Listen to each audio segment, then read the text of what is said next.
Super League basketball is leveling up British hoops. This isn't just a league, it's a movement you can feel and see in the stands. From the first tip to the final buzzer, the story is written. Every drive, every shot, and every moment. Rivalries run deeper, games hit harder. One pass, one dunk, everything can shift. Legacies aren't given here, they're earned. New stories are ready, and new champions are coming. Season 2 is here. Stand tall for British basketball. Nixon will transfer it, then he'll go, then he loses it and gets it back under control, and then the man arriving for the trailer is Mervyn James again. Right, slows it down. Nobody better at that than Aaron Wright.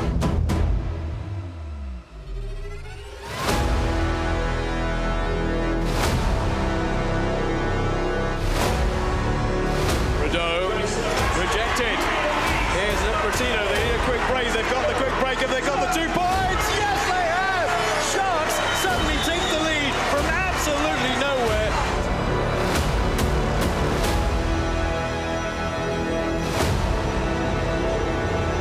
Woo! Not just an outside shooter. Amin Adamu showing some lift. Bounce pass to James. No. Where's it ending up? Rotino, yes. Williams for 3. Is this going to nail it? He's nailed it! That's it! That's the 3 that's going to do it. Good ball from the Lions. Williams goes baseline. Oh my goodness! The international break is over for the Braun Sheffield Sharks, and the team to catch is still today's opponents, the table-topping London Lions. Manchester showed how to beat the Capital Club the other night, and the Sharks will recall they led by 7 points at half-time in their previous meeting in January before a 92-83 reverse. Hello from me, Bob Ballard, and alongside me at the Canon Medical Arena is former Sharks captain and one of the 500 club in British basketball, Mike Tuck. Evening, Mike. Well, Manchester have done it twice. What is the key to beating London Lions? Well, I think, Bob, you've got to play a complete game when you play against the London Lions. They're a team that like to get out on the breaks. You got to try and slow them down in transition. Multiple players averaging double figures, so slow the ball movement in the half-court situations. Get up on their guards like Reynolds. And we've seen time and time again, London can let their foot off the gas in the fourth quarter. So play the full 40 minutes and try and sneak in. As if they need another player, and they've got another player in their roster, a guy you know quite well. And did you play against him? Yeah, Jordan Williams, a household name back in the BBL days, and some fans will remember him at Surrey, Worcester, and he even had a little stint at London. And since then, he's been a bit of a journeyman. Hungary, Lithuania, France, Cyprus, Romania. Started this season in Iceland, and now he's back in London. And he brings that size, physicality, great timing, and footwork. So definitely an asset for the Lions. Let's look at the fixtures for the weekend. As you heard and you saw, maybe London Lions 71, Manchester 72 in midweek. Last night, a couple of cracking games. One in particular, Newcastle, Cheshire. Newcastle coming out on top there. And Manchester against Caledonia, big win for Manchester. 2 games tonight. This one is just about to get underway. 3 quarters already gone in Surrey, and Leicester up by 3 in that. And tomorrow, we've got Flyers against Newcastle, Caledonia against Cheshire. All the games live, as always, on the zone. That's the table, and Lions 4 defeats now out of their 19 games, but look at 2 down to 6. Very, very tight. Extremely tight, Bob. It's anybody's place in the table right now, and that's why all these games in this third, fourth quarter of the season are extremely important. Every win matters. Right, let's hear more about this game. So it's the second meeting this year between the Sheffield Sharks and the London Lions. And as we mentioned last time round, it was the Lions who were very much on top. How it's going to work out tonight? Let's hear from the respective coaches. Let's hear from Sabonis and the team of Lions. Coach, you sit at top of the table, but coming off a narrow loss to Manchester, what was the message to the team after that game? We got to be better. I think we did a great job in the game, and then we let a we let it slide. So we just have to be more mentally tough, and finish off games. You're a team that has great scoring balance. How important is that depth over the course of the whole season? Super important, especially playing 2 competitions. It is important to be ready. Everybody can get their number called, and that's a play for them or have that day. So it's always harder for us to scout, harder to be ready for us because anybody can get on a given day. And finally, you're up here in the Steel City, Sheffield. What challenges do the Sharks present to you compared to the last time you played them in January? Same thing. They're very fast. They play very good in transition. A lot of one-on-one guys. You got Nixon, you got Chapman and Williams that really set the tone. So, we have to be prepared.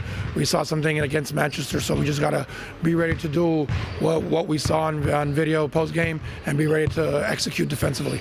Coach, thanks. Good luck. Thank you so much. Coach Lyons, league leaders, London in the Canon Medical Arena tonight. How important is a fast start for the Sharks?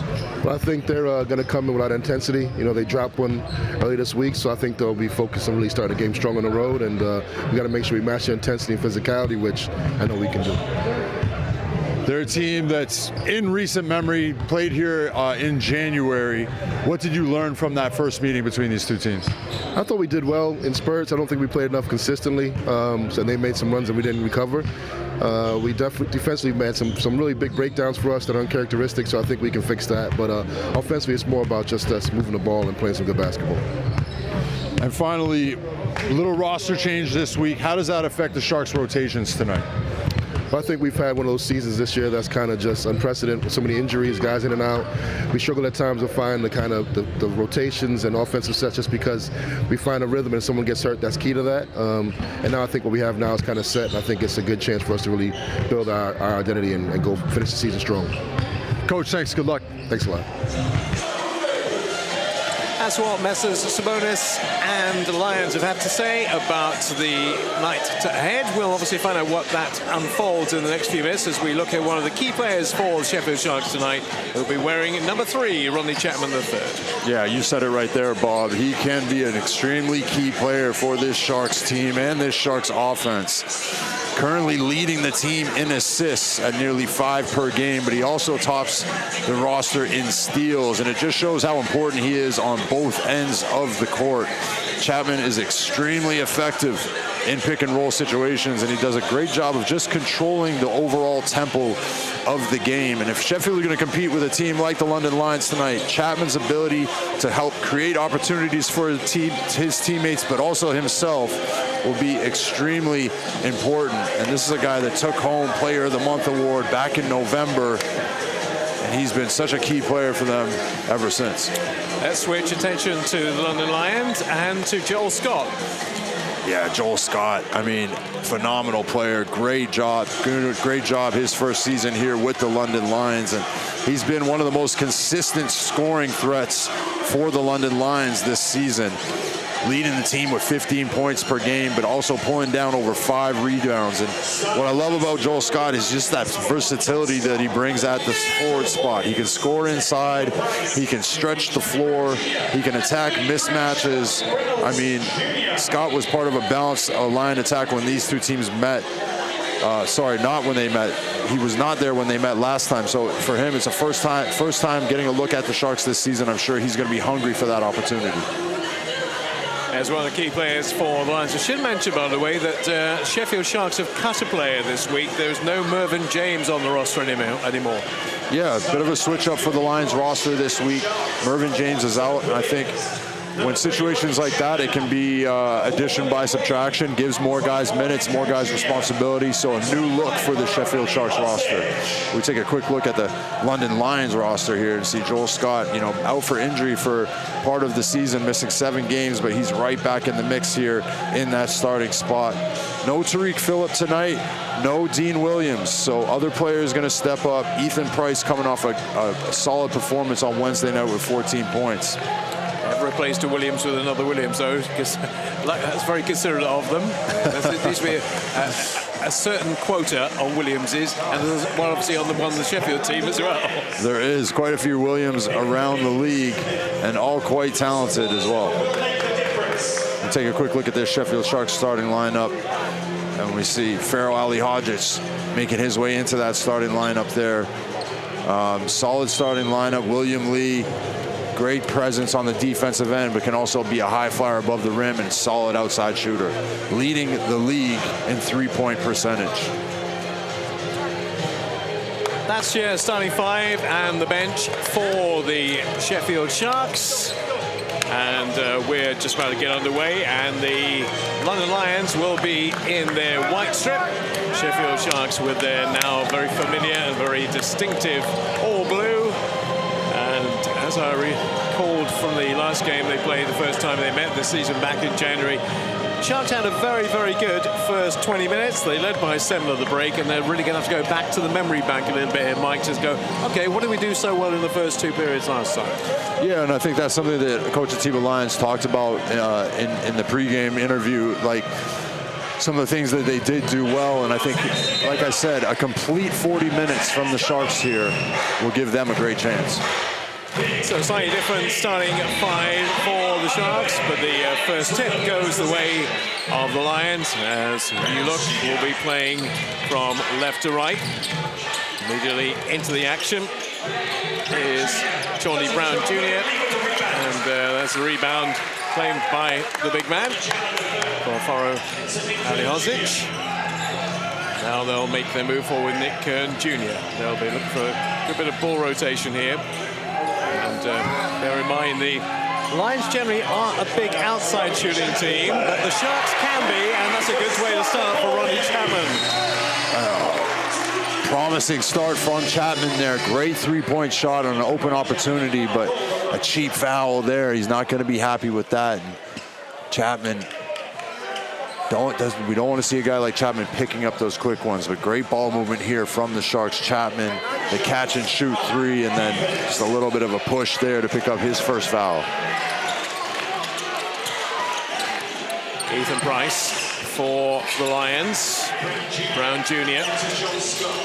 Joel Scott, mentioned him at the beginning of the program, straight into the action and back it in, and will pop in. Nothing this time. It's going to come back off the ring, and Ali-Hodges will get the rebound. It's been a good, positive, lively start from the Sharks, who've got some intent going here. Nick Kern Jr. involved in this move with William Lee.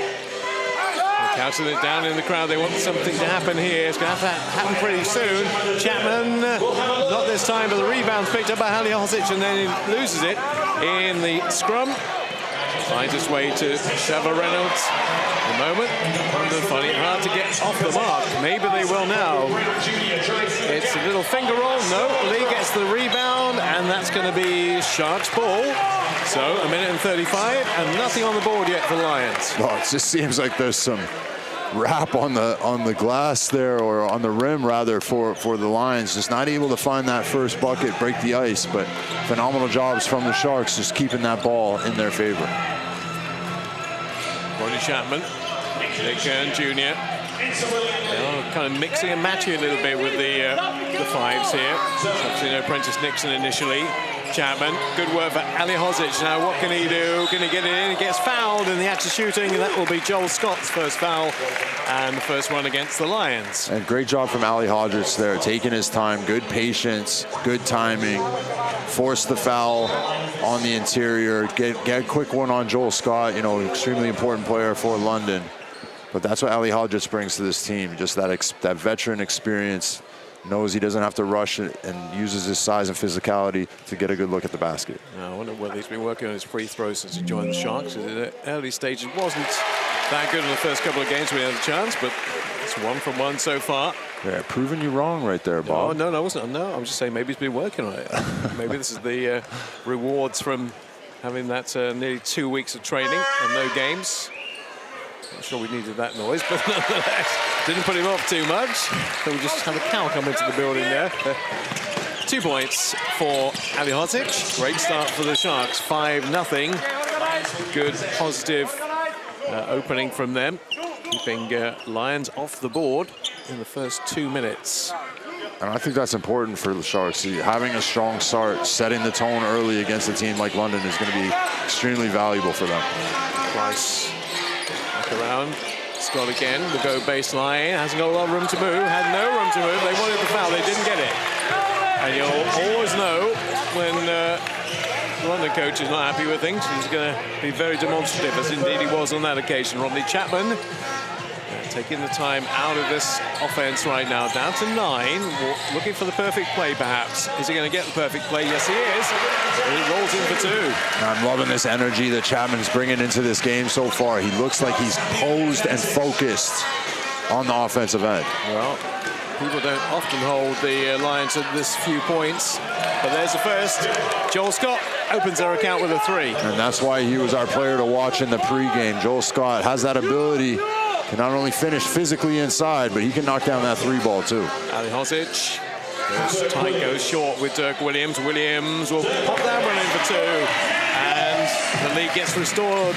Well, to 6, was 7, now it's 6. Looking for a way through. There is a way through maybe for Scott. Leaning over, that was well short. Didn't even get close. Dirk Williams, and there'll be a foul on Nigel Hawkins. Second foul for the Lions. And this has been the kind of tempo that I'm sure they've been talking about in training this week that the Sharks really want. I put London on the back foot, as I mentioned. They're not a big outside shooting team, so you can keep them tight on 3s and on 2s in particular. And you've got a good chance, and that's what they've got at the moment. But we know there's a lot of depth, a lot of strength in depth for London. And it's like Salawadi's coming in for the first time in the game. Shadow Reynolds is going to sit it out. And first time we get a look at Prentice Nixon as he switches with Rodney Chapman. And I like that look for the Sharks. Prentice Nixon coming off the bench. He can be a guy that can bring that energy and that offensive spark when you need it from your 6th man. Ethan Price and then Hawkins for 3. Well, the second 3 of the game for the London Lions, doing a great job of knocking down that 3 ball. Having said they're not a great outside shooting team, they're going to get another 2 here, right? Oh, that's a tap, and that's going to be a foul on Hawkins. And suddenly the game has transformed in the matter of about a minute from having a big lead, 7-point lead. That lead could be down to 1 in just a moment. Well, that's what the London Lions can do to you. They can get out very quickly. We see here great defensive effort from Hawkins, and matter of 2 dribbles, he's down the floor picking up a foul. So you cannot sleep on this London Lions team. They're so effective in transition, but also in the half court with their ball movement. Well, Hawkins on the free throw line, going to get the bird from the crowd. Don't worry about that too much. So going to drain these 2 if he can. First one did have a little bit of effect on him. So they're not going to bring it back to 1. They could bring it back to 2. Sheffield with that great run. Contributing through Ronnie Chapman and Dirk Williams. And also Ali Hozic. Those 2 free throws. Hawkins in for 1 for 2. Yep. Which is exactly what he does. And that 7-point lead is trimmed to 3. 2. Nick Kern Jr. goes behind the back and then gets things under control for William Lee. The 2 of them are the only 2 are really involved in the play from a Sharks point of view right now. 7 seconds for Nick Kern to get the and 1. Wow, beautiful play from Nick Kern Jr. Not giving up. Big kiss off the glass and an and 1 basket for the young fellow. Yeah, I gotta say the body language from the Sharks tonight, very, very positive. It's got that extra little kind of spurt about them. They look more cohesive, maybe. Stages to say that, but that's the early impression I'm getting. Kern, 3. What is that noise? Nice and 1 bucket there. Somebody with back constipation. Salawadi, the foul is off the ball. Foul was under the hoop. Just checking who it was on. It's on Dirk Williams. That'll be his second foul of the game, so Dirk will go take a seat. But Jordan Rottino right into the mix. I was wanting him to pick up those fouls early on. It's, obviously a key player. We mentioned that earlier on in the game in terms of well, many different categories, which he's either leading or very close to being lead. Solomade backs up, then puts it into the corner. And so white shirts going here and there. Scott not going to find that dropping. Lee will get the rebound, and the lead will remain at 5 in the Sharks' favour. Kern Jr. to William Lee. With Nixon looking to maybe advance it. No, putting it back to William Lee. Lee doesn't get that one. And that falls kindly for Nigel Hawkins, who's starting to make his way down the central court, cutting across into the area, being guarded by Nick Kern Jr. And then another foul is on Rottino. Yeah. Jordan Rottino trying to deny the basketball inside to Joel Scott. A little bit of a hold there. But that's the type of effect Joel Scott can have. I mean, at 6'7", he plays much larger than he is, and he's a great presence. And tough to beat when he's got 2 feet in the paint. So you've got to deny him the ball. 14 fouls now for the Sharks. 5 minutes into the first quarter. So I think the Lions might be going to the free throw line a few times if those fouls keep accumulating. Sharks do have that 5-point lead at the moment. So he gets it in. Just look at Aaron Wright. He's playing for GB these days. Wright does well and gets the and one. Wow, phenomenal finish inside from Aaron Rye. Loved the footwork there at the end, took his time, and just a strong finish. And even though he plays out on the wing, he's got that ability to finish inside. He's got that strength and great footwork here. We see good drive, rip through to the middle, stops, step through, and a tough finish at the basket. And one to add, brings it back to a 2-point ball game, 12-10. Actually calling it a bit tighter than I thought they would do tonight. I suppose the teams don't care, but a lot of accumulated fouls. And Ali Hozic to Nick Kern Jr. Shot clock is down at 9. Solomade is going to get a foul for holding, and that'll be sideline possession. As Sharks now on 5 team fouls. London go to 4. Sharks get in through Prentice Nixon, looking for one of those advances. And won't look to be going for the 3, but Nick Kern Jr. has nowhere to go. Wow, Nick Kern Jr., how did you pull that off? I don't even think he saw the basket on that one. Nice reverse pivot spin off the glass again from Nick Kern Jr. All right. And that's going to be a foul on Ali Hozic. Well, both teams playing extremely physical, but the refs being pretty consistent with their calls, and I think it's expected. You know, London are, you know, can be that big physical team, but Sheffield now with, you know, guys like Ali Hodzic, big Michael Cherobia, not afraid to get down and dirty and play physical. But remember the last game, Ali Hodzic got fouls quite early on. He had to be taken out of the game for a while. Don't want that to happen on this occasion. Soko's at the free throw line. First one does not hit the desired area. Comes right back to his feet, and he'll have a go. Obviously, he's been out of the game for a bit, hasn't he? He's not played a lot. Yeah, in and out with injuries this season, but coming right back onto the squad at the right time of year here as we head towards the playoffs.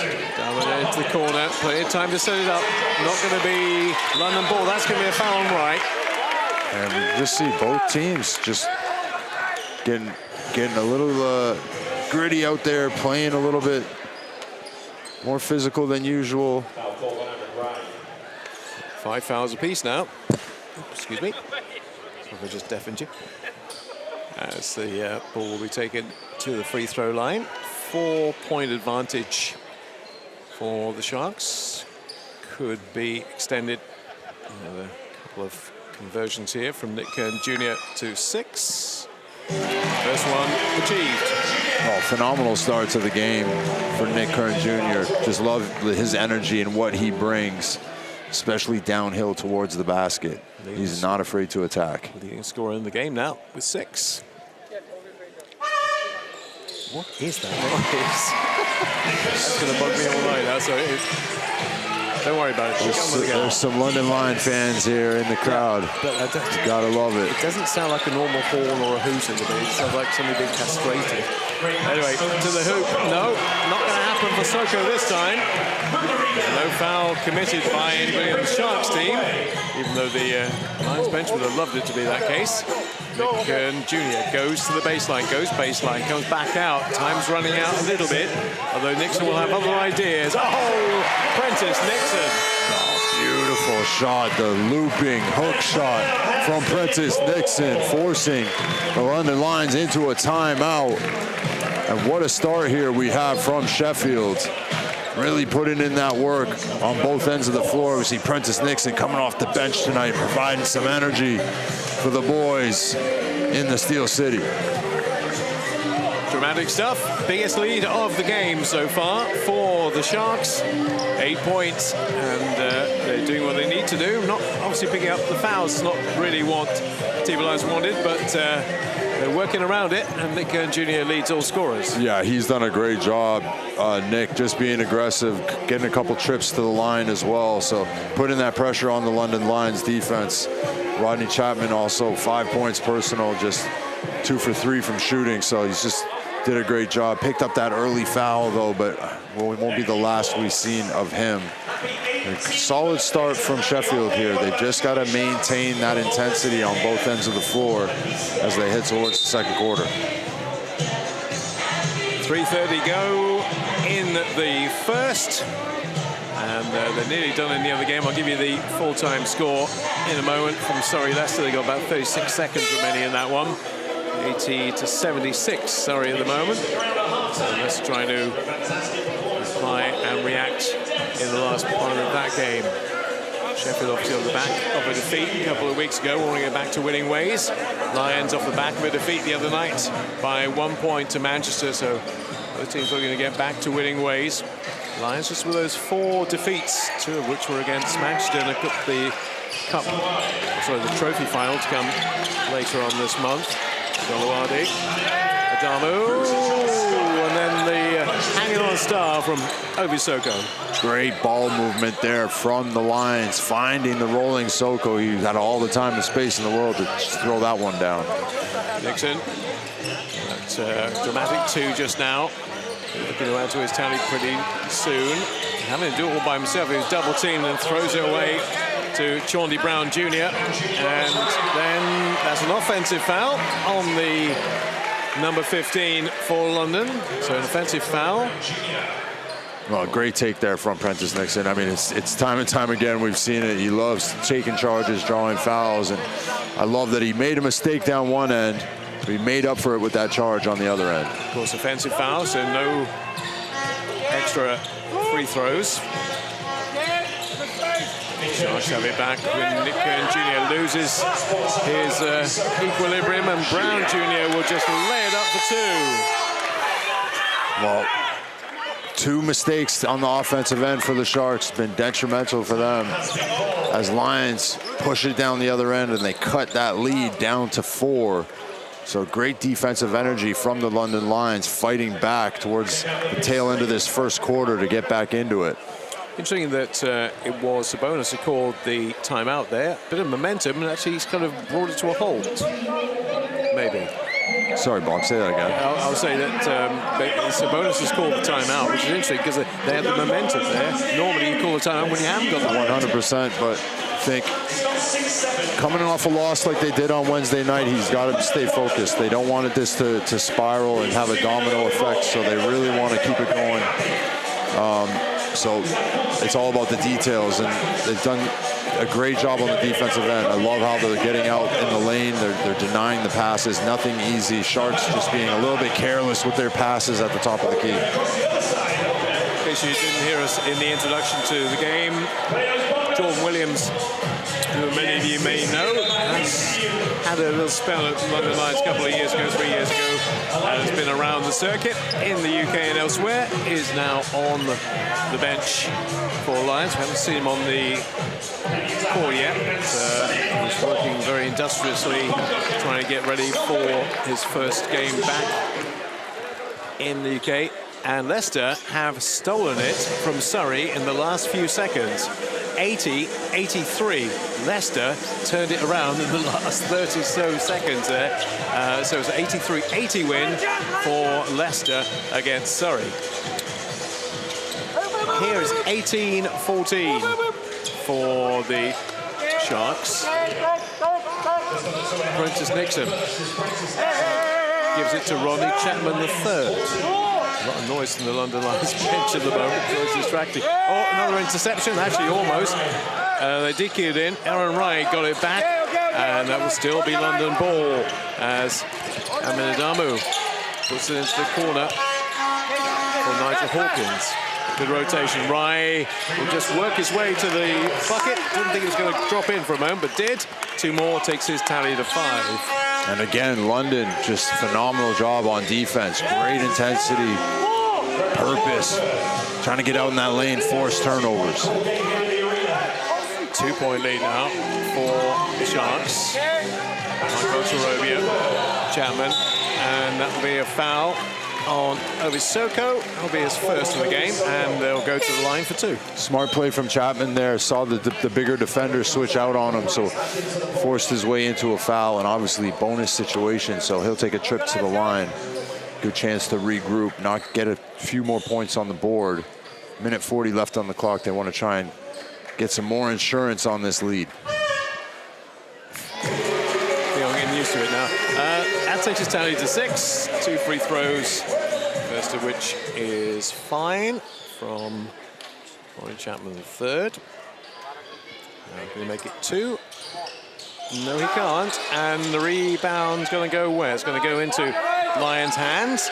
So just 1 from 2 from Ronnie Chapman on this occasion. Solade. Aaron Wright. Solade again. We'll put it back out. Almost a give and go from Hawkins. Hawkins will go tight this time. Back out it'll come to Adamu. Rebound will be quite comfortably Ronnie Chapman III. Goes a long way. Lee for 2. That was great anticipation. Beautiful court vision there from Rodney Chapman, and even better finish inside from William Lee. Solade. Right. And then there's a bit of grappling, but the ball goes out of play, and in comes Reynolds Jr. and out goes Solade, and 5 points is the lead for the Sharks with 57.8 remaining in the game. Prentice Nixon. He and Chapman on the court together now. Trying to orchestrate this move. Here goes Chapman again. Nice work. Not quite the finish, and it will eventually find its way to Ocharobia, and the foul is committed by Ethan Price. Yeah, great job from big Mike Ocharobia there, chasing down that ball, getting the rebound. And we've seen quite a few fouls called here in this first quarter on both teams. So keep an eye on it. Foul trouble could be an issue as we head into the latter stages of this one. Right, Ocharobia on the free throw line, trying to get that lead back up to 7. I know I shouldn't be. That's a London horn. Somebody brought their London foghorn or something. Sounds like so. Honestly, no, I won't keep going. Please don't. It's so distracting. That's more. That was a normal horn there. Not distracting enough for big Mike Ocharobia. No, well done, Mike, for zoning that one out. 7 points, the lead for the Sharks. We approach half-time. That's great work by Price, and a little bit of marzipan to put on the cake. Wow, what an athletic dunk there from Ethan Price. Big finish at the rim. Should be virtually last possession here. Nixon will take as much of this 24-second shot clock as he can. We'll have to go the long way around and gets bumped. He was really trying to induce that, wasn't he? He really was. Well, I mean, we know Prentice Nixon is one of the leaders in the league in terms of drawing fouls. We take a quick look here at that Ethan Price play. Phenomenal roll to the rim and a big finish above it. But unfortunately, Ethan Price will pick up the foul on the other end, and Prentice Nixon will spread this lead back up to 6. Yeah, we're going to hear from Ethan Price at halftime. Talking about his life with the Lions and his sister as well. 2 from 2 for Prentice Nixon, and 10.1 seconds remain. Now the Sharks try and hold them up that end of the court for as long as they can. Tapper spin sprung. Sheva Reynolds back up from Adamu. What's going to the backboard? Nowhere else. And that will be a pretty decent first 10 minutes for the Sheffield Sharks. 25-18, 7-point lead. And whilst the Lions keep coming back into the game and making that lead shorter, still at 7 points for the first interval. Yeah, 100%, Bob. And I think Sharks they're doing a great job of taking the opportunities that have been given to them.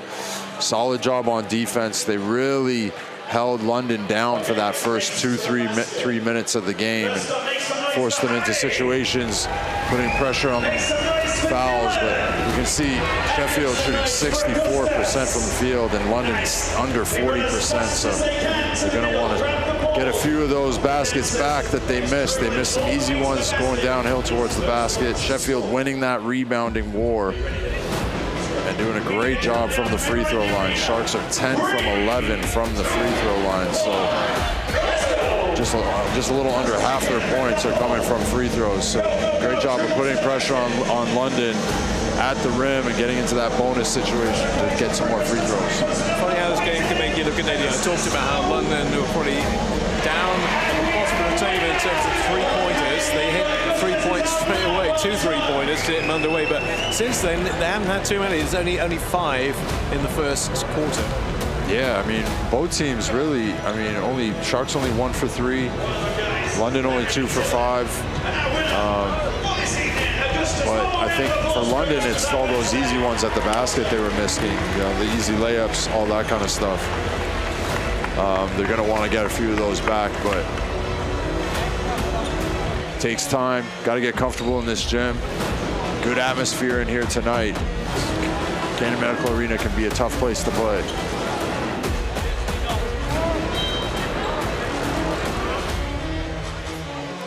Yeah, well, London Lions are ready to go. Sharks are not.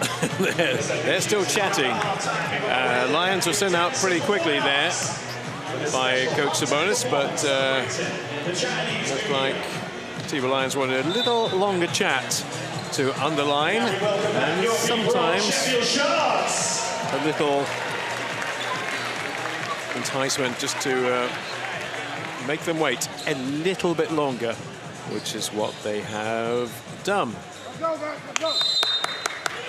Second quarter underway. Ronnie Chapman, who contributed 6 in that first quarter. William Lee. With Nixon. This line very potent, or can certainly be, in both Nixon and Chapman are playing together now. That's going to be a long 2, and a long 2 drops for Ronnie Chapman. Chapman is a tough man to stay in front of. Beautiful pound dribble into the step back there. Sheva Reynolds Jr. will go up for the 2, and 2 it is. Oh, Reynolds answers. I got this mid-range game down as well. Nice little knockdown 15-footer from him. Well, maybe it's going to open up a little bit more in the second quarter. Oh, Nixon wanted to get to Lee. Instead is intercepted by Scott, and Ryan will put it away with a little bit of extra sauce for 2. And Sharks got to be careful with those turnovers in the front court there. Chapman. Ooh, and then he gave it away again. And right in the faces of the Sharks players right now. Don't play around with it too much. And he gets fouled in the act of shooting. Not listening to me, he's got the double figures, and he's got 1 to come. You got to love this energy that Chapman has brought to this game today. He looks like a breath of fresh air coming out there on the court, and he's being such a threat at that point guard's position, but we all know he can put the ball in the basket, and he's got great timing, great spacing, and the ability to finish from just about anywhere on the floor. So Chapman going to work tonight and leading all scorers. Can he take that lead back up to 8? It has been before.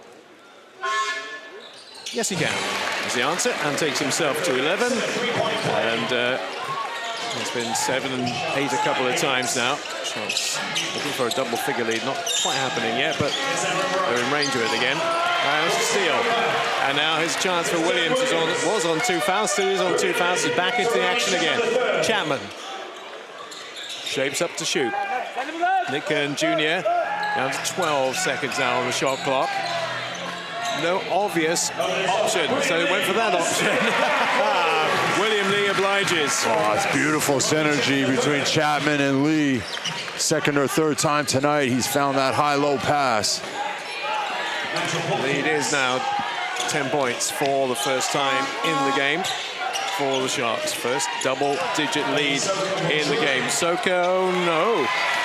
Ends up with Rotino, who's got a lot of work to do by himself. Kern Jr. says, no, I'll take this one on if you don't mind. And then they throw it away again, and that's going to be an intentional foul by Rodney Chapman, who's not happy with it, but will have to take the consequences. Yeah, and that's a tough call right there. Chapman looked like he was making a play at the ball, but bumped the player. Another technical as well. I'd shut up if I were you. And that'll be Rodney Chapman's second foul, but really, you got to be mad at the turnover that created that situation. Sharks here just being careless with the ball, and London doing a great job of getting out. So tough call there for the Sharks, but great for the Lions. They're able to cut this lead back into single digits with that free throw right there. So Hawkins for 2, then they'll get possession. And that 2 manages to drop, and then this might be a little bit of seed change here, because now 2 followed by Lions possession. Trimmed it to 8 points. One of the big guns out there right now. They're all pretty much big guns as far as the Lions are concerned. Soko, that's going to be a chance, well, thrown away in the end by Joel Scott. And Captain Rodney Glasgow Jr. will start to advance it. Pick out Nick Kern Jr. Rotino was looking for the crossover there. Instead, Nick Kern Jr. is going to have to go and do this pretty much all by himself eventually, I think. 3 seconds, got to come from Nick Kern Jr. if it's going to come from anybody. And that's tame. He got bumped on the way, but that was very short in the end. Right. Come back around for Sheva Reynolds. They'll force him wider and wider still. They're not going to allow him a close range shot, but he gets his 2 away. He dribbled the whole length of the court to get to that spot there, but nice little knockdown from him. Smart decision. Cool, calm under pressure. Glasgow Jr., Rotino.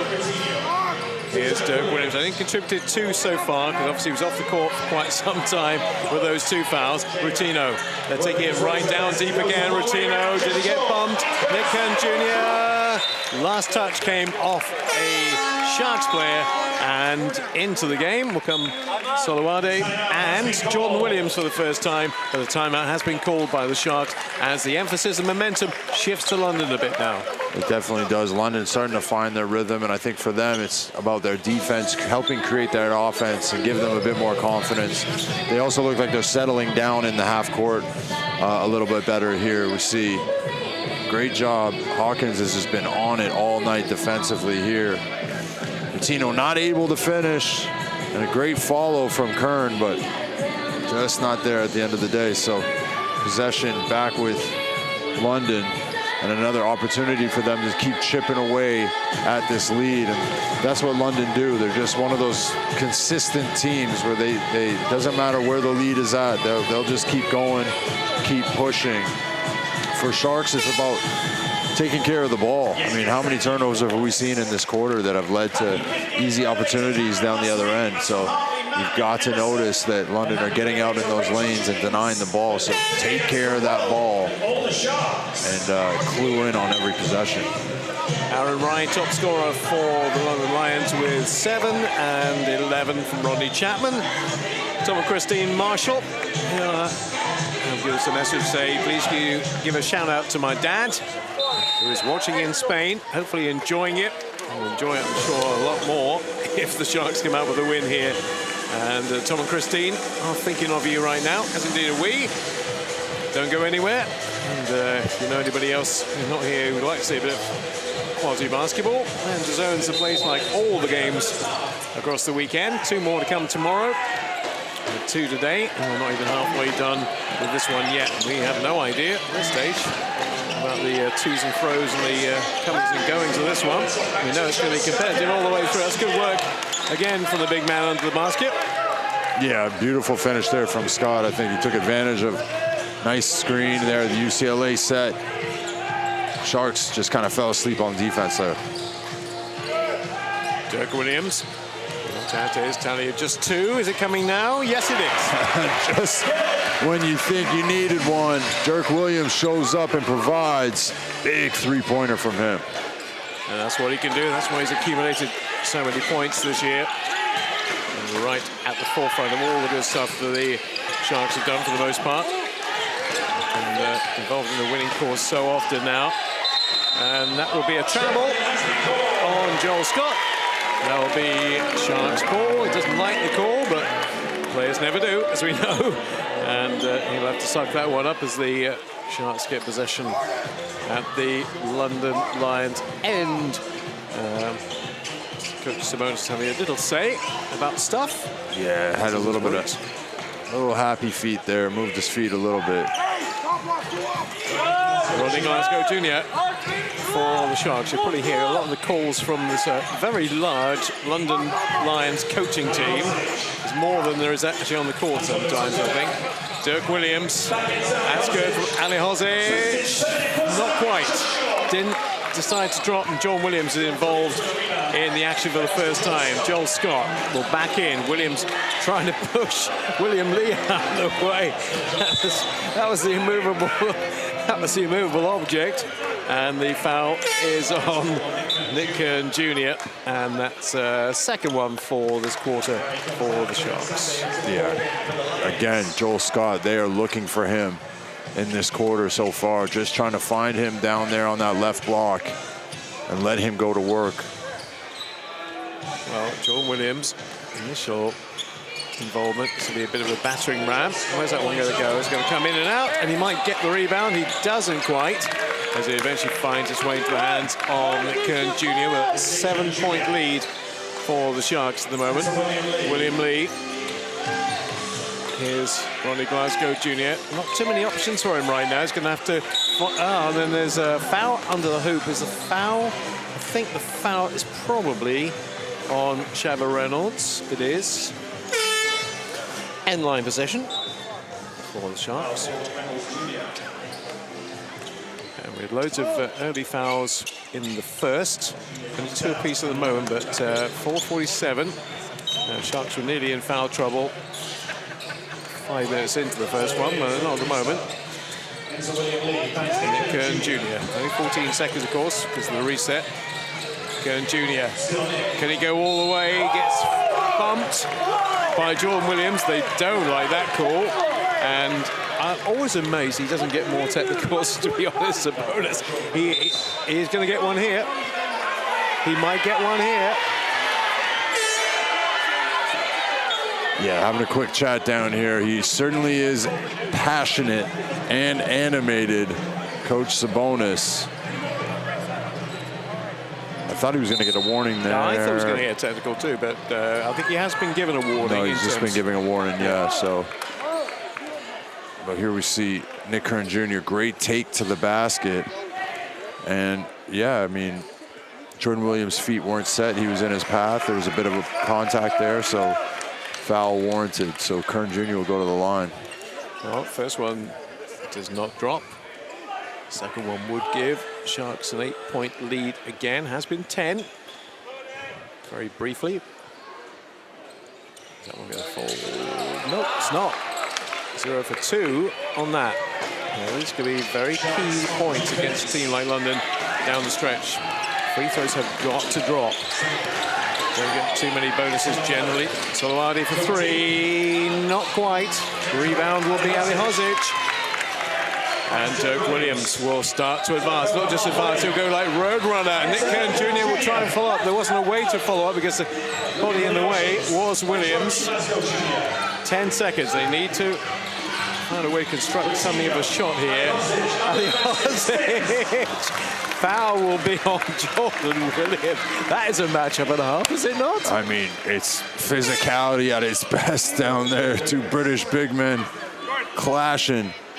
But that was a great pass in from Retino to Ali Hozic. He had a great seal on him, and obviously he gets rewarded with the strips of line here. We see great ball mover from the Sharks, and yeah, pushing the back there from Jordan Williams. So you got to do your work early when you're guarding a guy like Pharaoh Ali Hozic, because if he gets his feet set and his elbows out, you are getting sealed.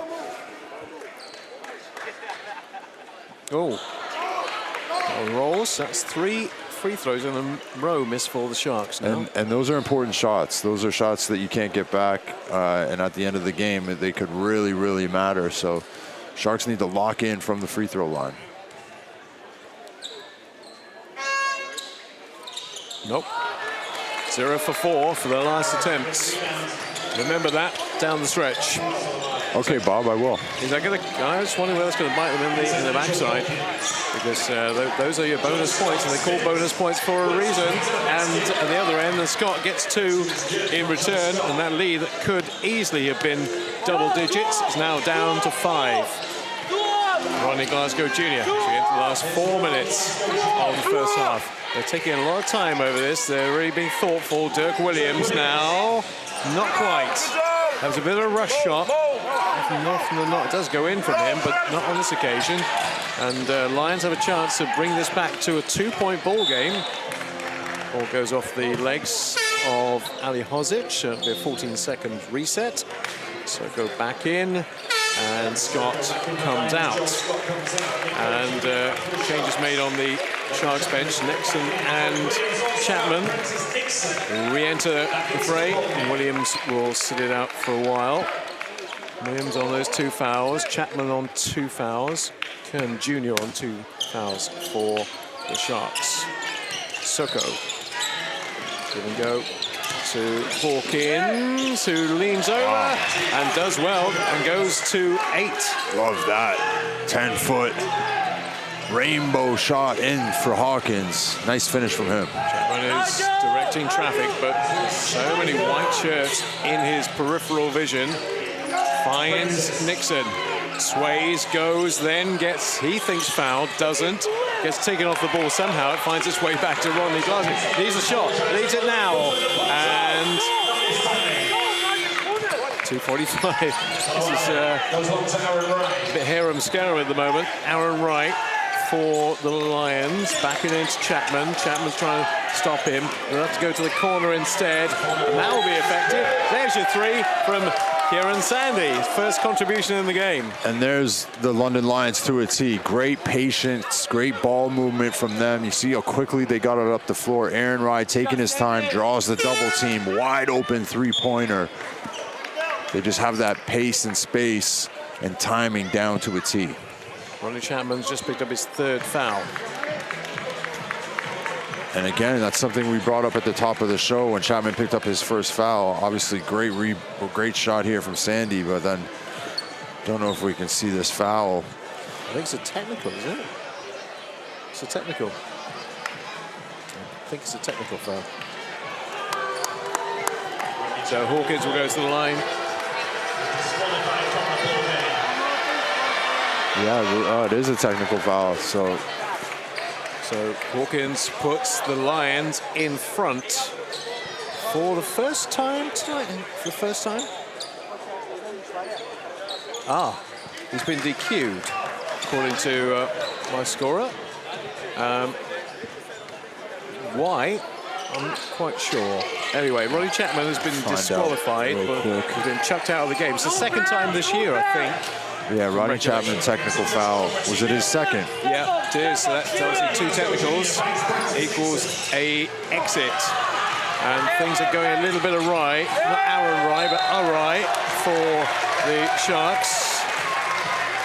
And they need to get back on the horse again because it's all a little bit frantic. And they are down by a point. Well, it was a smart play from Nixon there, but now only 7 seconds left on the shot clock. So Sharks are going to have to really go on this play right here. Yeah, they need to go. And everything at the moment is going a little bit. Man, it just seems like the Sharks right now, it's that 1 foot forwards, 2 steps back. They you know, every time they do something good, they'll follow it up with a couple of unfortunate things. 2 minutes remaining in the half. Sharks have lost their equilibrium a little bit.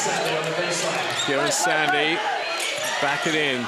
Oh, looks good. It does look good, and drops. And suddenly, there's a bit of a lead. Not a big one, but a lead nonetheless for the Lions. They're up by 3.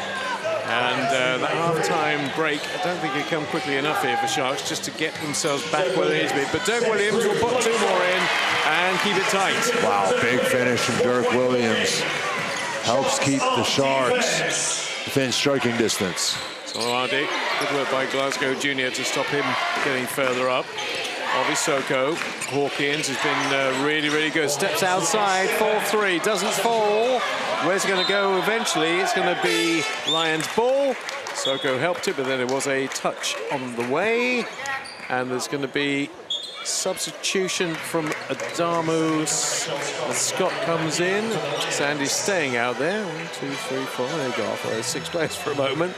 And they have, because Aaron Wright hasn't disappeared yet. 1, 2, 3. 38, 37, 1:14 remaining in the game, and the shot clock down to 10 now for Solowade, and then put back in by Joel Scott, that doesn't drop. And Prentice Nixon will have to do the work of potentially 2 men here. He's used to doing that. Latino back out, and really good press here by London, stopping Sharks advancing. That's good work. Now as Ali Hosic has a chance to turn. He's going to have to turn. He gets bumped. Up it goes. In it goes for 2. Big finish from the big man down low. And just what the Sharks needed as the clock goes into this last minute before the half. And I think they need to keep looking inside out. They've had success finding William Lee down low with some high-low passes. They've had some success with Farrell on the interior, so they need to keep working that ball inside and out. 39-38. We have 42.2. Chance for 2 more offenses in this half. And Sheffield just with their noses back in front. They had led by 10. And then things just went a little awry, to say the least, with the Rodney Chapman. I think, from my recollection, the second time he's got, is it second time this year? Yeah, I believe so. Second time this year. And just letting his emotions get the better of him. And I understand it from a player's perspective. You're frustrated. You're not getting the calls that you think you deserve. But there's a threshold that you can't cross sometimes, and Rodney Chapman, you know, he's an important player for this team. He's a key player, so he's got to recognize that and have the ability to rise above. He's still the top scorer in the game. Obviously won't be for much longer now with 11 points. They'll be able to take double figures. Nigel Hawkins is on 9 for the Lions, and Aaron Ryan, Joel Scott both on 7. For the Lions, Dirk Williams is on 7, as is Nick Kern Jr. 42.2 remaining in the first half. It is every bit as tight as we suspected it might be. London will probably have the last but 1 offense in this half. Solowadi trying to get a bit of urgency into this. Adamu steps back outside. Sandy. Adamu goes to the net. Scott was waiting to try and find a way through. He will get a way through, and here it comes for the jam. Wow, what a slam from Joel Scott. You love to see it, the 2-hand tomahawk. Now, what can the Sharks do? We know he likes his 3 points from halfway. He's going to go for one of them again. Prentice Nixon, no, he's going to go for 2. He's going to go for a long one. That's way off beam this time. And it will be a very narrow but really important, potentially, momentum shift for the London Lions, who will take a 1-point advantage into the second half. That was a very intriguing and interesting first half, and towards the end it suddenly went off beam, slightly off piste there, didn't it? Everything was fairly routine. Big lead, bring the lead back, and then all of a sudden the Sharks just had a couple of minutes of madness where they fell apart. They definitely did, and I think what we talked about, turning the ball over, keeping a hold of it. We take a look here. Free throw percentage has gone down for the Sharks. Shooting percentage has gone down, but they're still shooting 54%, still a decent amount. But I think taking care of the ball is going to be a crucial thing for them moving forward. I mean, Sharks 2 points from turnovers, Lions 8 points from turnovers. So they've got to take care of the ball. These are all the difference makers that could come down to the end in this one. Yeah. Those are the tales of the tape. Very tight, apart from the three-pointers, which are obviously the Sharks looking a bit better on that, but rebounds are almost the same. It is that tight a game, as indeed the score would indicate at 39-40. If you fancy a little bit of Oriental dancing, we have that for you too. It's the Wan Lin Dance Academy, based here in Sheffield, our halftime performers here tonight. When are you going out there to dance with the girls? I don't think you want me out there, Bob. I got 2 left feet.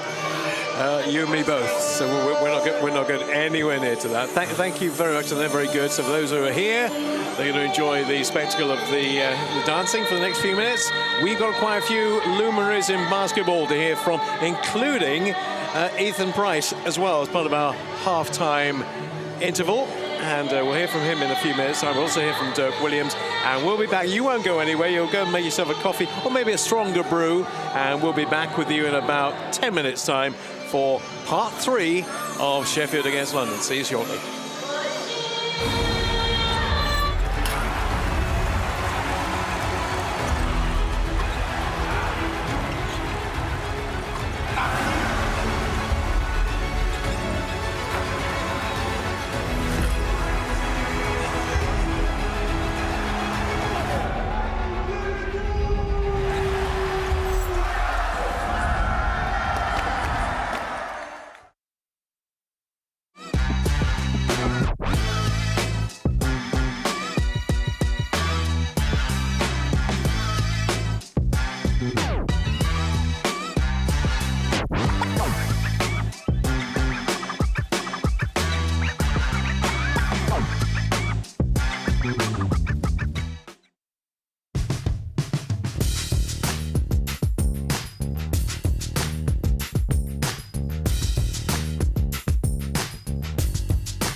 Century Lane, Statminster, Opinion Circus, Last Chance Cross, and Decision Time.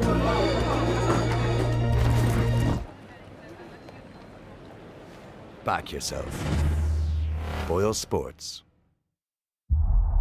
Welcome to Utilita Arena for the first major final of the Super League basketball season. History waiting to be written. The first final of the season, and it couldn't get much better than this. We are underway here in Birmingham. Nice pass out court. Mullins catches it. What a finish as well through the contact. Rob has to heave it here. Can't get hold of the ball. Does get it away and banks it in. Hatters in full flow right now. Kick to the corner. Harrison for three. Got it and one. And the celebrations can begin. Now we won the trophy. The Sheffield Hatters are the Betty Cadona Trophy champions.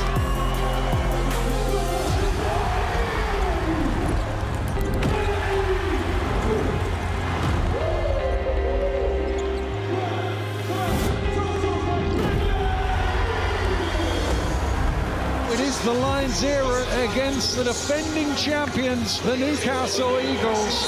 40 minutes to decide who's the champion. Jack has long ahead of him. Fjell finds Cole long for the Jack. Zadamu open for three and he knocks it down. Brown tacks the rim and jams it in. He's hit it! Cole long for three! And the London Lions have the silverware in their hands. Your 2026 Super League Basketball Trophy champions, the London Lions. I think as an English player, growing up, you never, for me at least, I never really imagined playing in England until maybe, towards the end of my career with the opportunities here. But yeah, like you say, when I finished my college career and I kind of got contact from London Lions, it was kind of like an opportunity thing. I can't pass this down to be able to play Euro Cup level, like you say, play at one of the most decorated clubs. My sister's had experience here playing a couple of years ago, and her experience, and for someone who's English to be able to play in your home country and play the level we're playing at and do that as my job is something that was, too good to not do. For me at least, I think the biggest thing is just being open-minded to everything. I think obviously the transition from being a senior in college where, you're seen as one of the older guys that's more experienced, that you've seen a lot of the college scene, to then going to be in the, first year the rookie again, where you're kind of opened up to a whole new realm of, like you say, Tariq, J3 that played professional basketball for, 8, 9, 10 years. So I think just being open-minded, learning from loads of different people, and also just enjoy it as much as you can. I would say the biggest thing is just keep going. It's a long race. I don't think there's any shortcuts or I think a lot of the time people are looking for certain tips and tricks to get to where they want to go. And I think a lot of the time, from my experience at least, it's just the person that, keeps going, I would say. I think I know a lot of people that, maybe I was in a similar situation with them when I was 17, 18, and I kind of just kept going, I'd say. There's obviously certain stuff, a lot of hard work, a lot of luck, that's gone into it, but I just think just keep going and make, I know it's kind of a bit cliche, but just, that 1% every day, add a little bit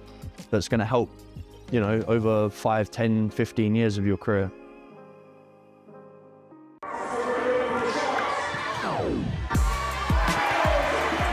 Sheffield gave me a good opportunity to help me with my off-the-court life. I was able to meet my beautiful wife, and we've had a kid together. My son, who's named after me, Dirk Williams, and that's my guy right there. He looks up to me. I try and be the best role model I can be for him. I try to support my family the best I can. When I was overseas, sometimes it would be hard. Just being at home by myself. Not really too much to look for off the court, but now that I'm getting home, it feels good to be able to wake up in the morning, take my kids to school, do that type of stuff, be able to come home to my wife and kids as well, especially for an entire season.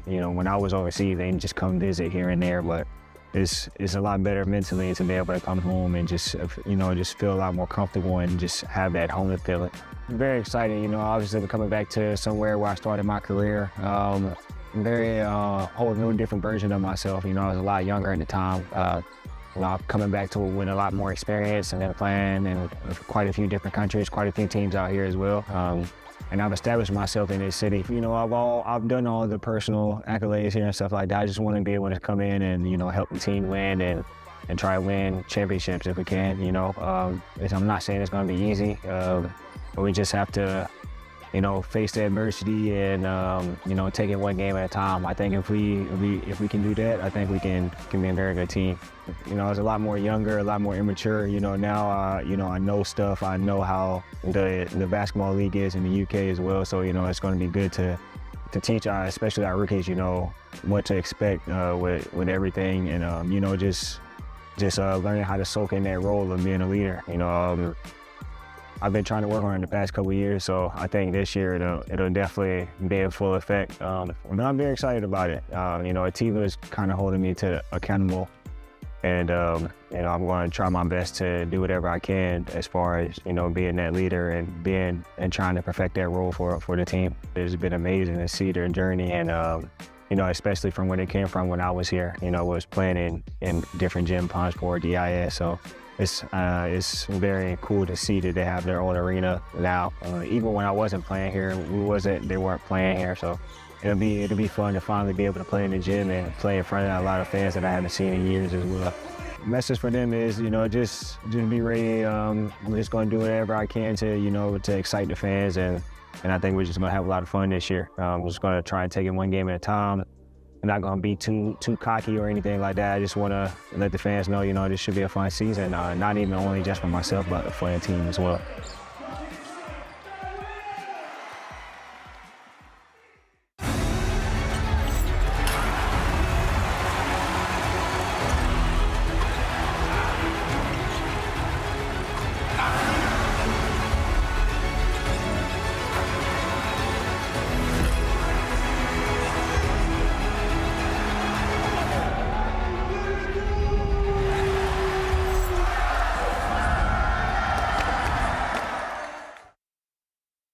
Super League basketball is leveling up British hoops.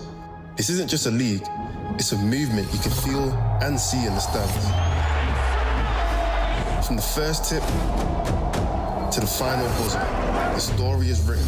Every drive, every shot, and every moment. Rivalries run deeper, games hit harder. One pass, one dunk, everything can shift. Legacies aren't given here, they're earned. New stories are ready, and new champions are coming. Season 2 is here.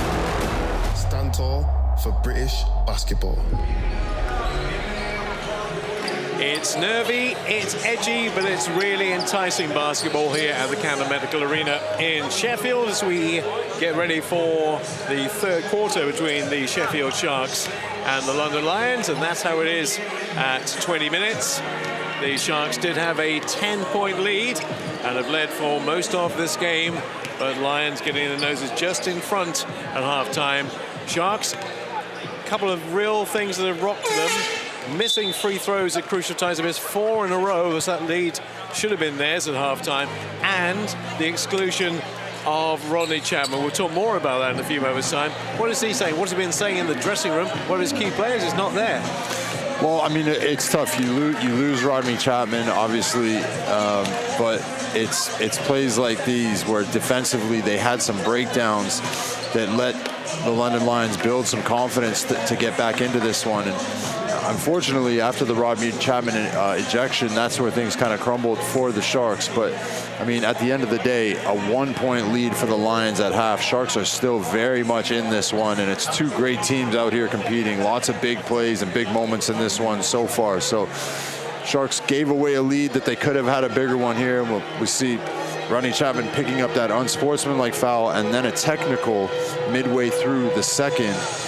And then, I mean, without that playmaker out there, a few plays like this happen, and Joel Scott, just tremendous play towards the end of that second quarter to give them that lead going into the half. And it's not being wise after the event, Mike, because at the time when he got that first foul given against him for obviously the original foul, I said, look, stop talking back to the refs all the time. And he does that so much, has done it before, and he was maybe quite fortunate, maybe quite lucky he didn't get a technical the first time round. Yeah, it's just a tough one and unfortunate. You know, you got to have the presence of mind when you're in a situation like that, just to bite your tongue and play through it. So he's learning his lesson the hard way, and the Sharks are going to have to group together and find a way to get this one done here tonight. But it's a very tight game. As tight as you can get without it going to overtime right now. 39 points, plays 40. The Braun Sheffield Sharks up against the London Lions. Lions with just those 4 league defeats. And Sharks hoping they can climb that ladder. They were second for a while. In fact, loads of teams have been in second place. Nobody's obviously usurped the Lions yet, but a lot of teams have been queuing up behind them in case they do just come off the heights of their brilliance this year, and have been for the most part. Hawkins for 2 more, and he's been absolutely top of his game. He goes into double figures. Yeah, 11 points for Hawkins and a nice little acrobatic finish at the end, and just great execution and timing from the Lions in that first set, that first possession. And that's the thing the Lions have in abundance, is depth. They've got loads of players who can step up on the night. They're not reliant on 1 or 2. Williams, not going to happen this time. Just a bit too strong, and will be claimed obligingly by Ethan Bryce. And Lions looking for a bit of a momentum to carry from period 2 into period 3. Nearly gave it away. Hawkins has been absolutely on song tonight. Then puts it back out. Good interception. Well, partial interception again. Got the shoulder way into it. That's not going to count. That's not going to count. That is not going to count, despite Coach Sabonis wanting it. That was way before he got close to the ring. And that's the type of defensive energy you need. You know, all off the back of Nick Kern Jr. there, making a play, an attempt at that ball here. We see the kick out. Kern, great job getting his hand on it, forcing the clock to get a little bit further on, and they're not able to get that one off in time. As I mentioned, Prentice Nixon's going to have to step. Oh, you don't need throwaways like that. Nick Kern Jr. just a little bit too strong. Just a bit too much oomph in that one. And that bypassed everybody and went behind. Yeah, I don't mind a turnover like that from the Sharks, though. At least it goes out of bounds. It stops the play. And they're trying to get a look for a high-low pass, play more inside out, which is what they've had success with so far. Hawkins, Scott will get 2 from the line. Doesn't drop from that, but he'll go to the line for 2. Foul is on Ali Hozic. It's his second of the game. Well, very focused offensive strategy here from the London Lions. We can keep see they go to that 4-high UCLA set. The guard sets up Joel Scott nicely, and he's had probably about 5 or 6 possessions down there where they're just letting him go to work, and he's making them pay for it right now. Great job hitting down the free throw there, but he's so explosive on that block and ability to finish over bigger players or draw fouls. That's the key. Is London Lions are putting their free throws away. Sharks are not. And that's where the momentum change is happening. Obviously, Chapman, it's a big loss for the Sharks, but they had 4 free throws that did not drop just before the break. They've had a lead going into that interval. Admittedly, only a 1-point lead for Lions, but something. And then off the ball, it's an offensive foul. Sharks are going to be penalized. The foul is on William Lee. Yeah, tough situation there for the Sharks. Joel Scott doing a great job drawing the foul there. And 2 fouls on the Sharks in the first 2 minutes. None for the London Lions yet in this half. This is where Lions start to pull away, start opening up a big advantage like they did at the back end of the first encounter between these two. No, that's thrown away. And hard though he tried, Joel Scott was desperate to get hold of that ball, but wasn't able to do so. So that didn't turn out to be quite as bad as it could have been from a Sharks point of view, because they've got the ball back in their possession with Prentice Nixon. Nixon will look to his left. And Hozic is the man he finds. William Lee doing all he can to entice the Lions defense back into them. 4 seconds. Something needs to come from this pretty quickly too. Nothing's happening quickly, and that's okay. Wow, that's going to be okay. The turnaround following from William Lee. Poetry in motion. So, 3-point ball game now. Lions looking to inject a little bit of oomph into their proceedings, but it's a steal. This is an easy one. Don't make a mistake in it, Canon Jr. Of course he will. Not like that. It's showtime here in Sheffield. Big, big windmill dunk from Nick Kern Jr. And Sharks, great job forcing the turnover, getting out on the break, and forcing Coach Sabonis into a timeout. See here, William Lee at the end of the clock. Phenomenal job, good finish from him. And then here, great hands from Ali Hodges to get out on the break. And Prentice Nixon happy to drop that one off to the high flyer. Nick Kern getting this arena rocking with the showtime dunk. Well, they'll feel better for that. He'll feel better for that. And still, nobody's got more than Ronnie Chapman III in terms of points. Scott and Hawkins both on 11. And Nick Kern Jr. goes to 9 with that. And Dirk Williams on 7. Happy birthday to William Drummond. And also William Lee on 7 as well, as far as the Sharks are concerned. And we've now got a 2-point ball game. And the crowd, I can tell you, it's unusual to have a Saturday night game at the Canon Medical Arena. And I know there's a few worries amongst the Sharks organisation about, well, what happens Saturday nights? We don't normally have games here. We have boxing here. We have other sports here. We have the women's games here on Saturday night, but the men's game, it's a rarity. In fact, I can't remember, certainly my time in covering, we've had a Saturday night game. No, for Sharks, it's always been a Friday or a Sunday afternoon, so a rarity here, but the fans have showed up. The stands are packed. We've got a great atmosphere here going for Super League basketball. And still, we have no idea, the 1-point ball game as it was at half-time, which way this one's going to go. Joel Scott, those 11-pointers so far. Price, oh, that was a great rejection. Don't admire it, though. You need to get it afterwards. It's all very well having the rejection. You're then going to get the possession. That's what Prentice Nixon eventually did. Nick Kern Jr. to William Lee. Back to Nixon. Half the shot clock has expired. William Lee, little ball over the top. Ali Hozic doesn't quite get there. Who's going to get the rebound? It's going to be Lions, and a very quick delivery for Hawkins to say thank you, 2 more for me, and I now become the leading scorer in the game. Wow, beautiful play there from the Lions. Great hustle play on the floor, and then within half a second, the ball is down the other end and a quick layup.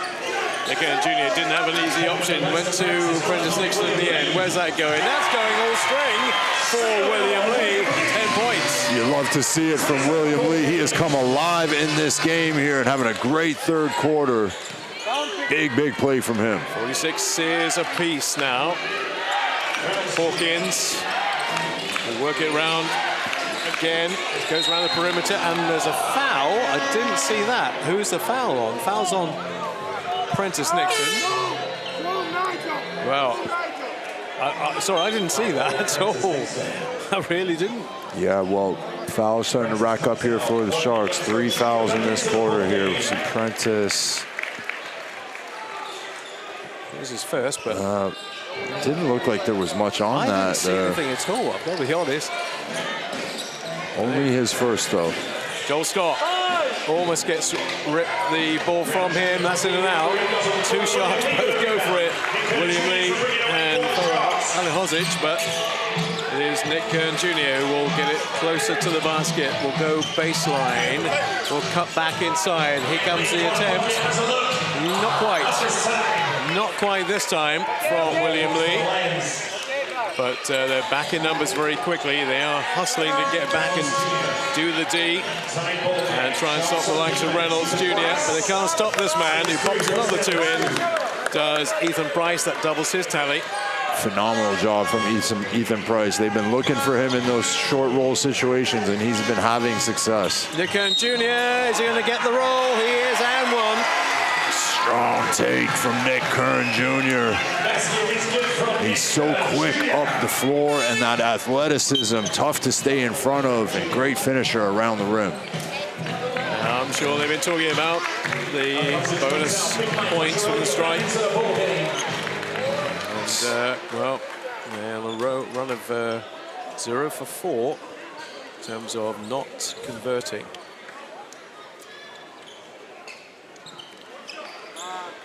Just a little breath. Put the Sharks potentially back in front, only by a point, admittedly, but a little advantage. Yeah, this time no mistake. As he goes to 12, and Sharks advance towards the 50 mark. Salawadi for London. Again, look at his options, they're not plentiful. Back around yet again to Shava Reynolds potentially. Good. No, a jump ball. That was a strip, and it's going to be Sharks ball. Yeah, strong hands there from Nick Kern Jr., able to get his both hands on the ball and make a good play at it. Jump ball situation, so possession back with the Sharks. Got to get it over halfway, remember, in 8 seconds. They've done that quite comfortably. Nick Kern Jr., Ronnie Glasgow Jr., not quite. Rebound for whom? Rebound for Sharks. Solid job there from the Sharks. They had a 5-on-4 situation. I thought the shot was a little bit rushed, but thankfully William Lee crashing the boards deflects it out. Sharks get another shot at this one. Johnny Braun Jr., by the way, is on 3 fouls for the Lions. Ronnie Glasgow Jr.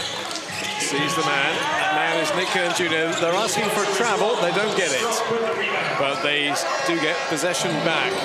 Reynolds Jr. Here's a 3-point attempt. Not going to happen this time for Mort Solowade. And it remains a 1-point ball game with the Sharks just with their noses in front. Nick Kern Jr. backing in, backing in, backing in. Here's another 3-point attempt. That's going to be fine and good. And all-string Dirk Williams. 1, 2, 3 of them. Big 3-pointer in the corner from Dirk Williams. And Sharks building a little bit of momentum here, 4-point lead. Just having a chat about something, I know not what. You see here, great patience from Nick Kern, and the quick release from Dirk Williams. It's hard to defend that shot when it goes up. Getting the 24-second shot clock reset. And Sharks can get back towards that lead they held at one stage of 10 points. Seems a long time ago now, but right, a bit more in the groove than they were in the early stages. Solowade bounce past the side, really nice work, but great rejection by William Lee. What a rejection that was, with very little room to maneuver, and Sharks will get it back. William Lee absolutely superb there, and that will still be Sharks ball as it comes off Solowade. And again, great job defensively, William Lee protecting the rim. But again here, just they had this opportunity to get a good look down the other end, and they're rushing. Slow down, take your time. Well, Charobia to Williams. He's going to have to go the long way around. No, he's not. He'll put it up, it'll just dribble away, and will fall obligingly for Amin Adamu. And at the other end, that will be a foul committed by William Lee. That will be his second. Sharks now on to 4 team fouls compared to 1 for the Lions. Yeah, and we said that could be an issue down the stretch. Obviously, Chapman's out of the game. Kern Jr. on 2, Farrell Ali Hadget's on 2, Dirk Williams on 2, now William Lee on 2. But Obi Soko, great job running the floor, being a rim runner. He'll get a trip to the line. Soko, first game back since December due to injury, so he's been in here tonight making an impact, getting his rhythm back. Nope, not going to happen.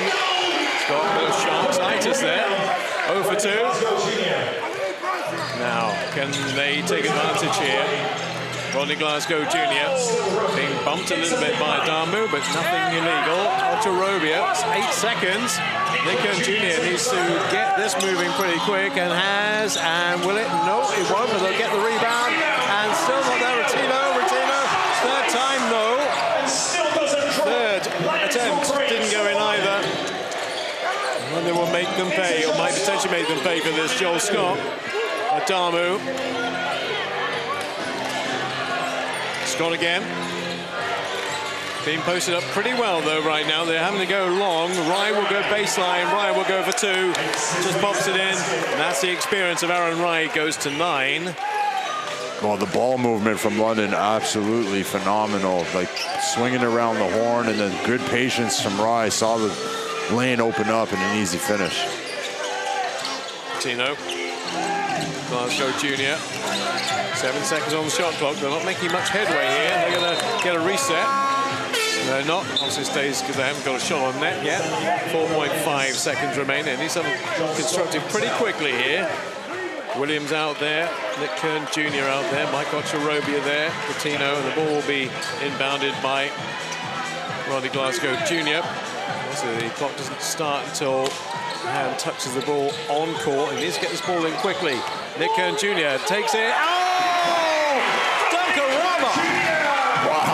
Wow. Nick Kern Jr. walking across the sky on that one. I got the crowd on the edge of their seat. Soko not there. He'll give it a show and go for Soluade, and then a foul by Retino. That's 5 now. Yeah, that'll send him to the line. I think it was a shooting foul anyways, but phenomenal job from Soluade. Good pump fake, good drive, nice pass, but we'll take a look back here. And Nick Kern Jr. showing him how it's done here in the Steel City. 54-50. Pressure goes then back onto the shoulders of the man who's just missed a couple. And missing another. 0 for 3 from the line. Again, we'll remember these little runs, these little moments, these little matches within the match where things can change or get out of control. Now, there's a 0 for 4 at one stage for Sharks. Not this time. Soko gets the 1 for 4 this time. And the lead is 3.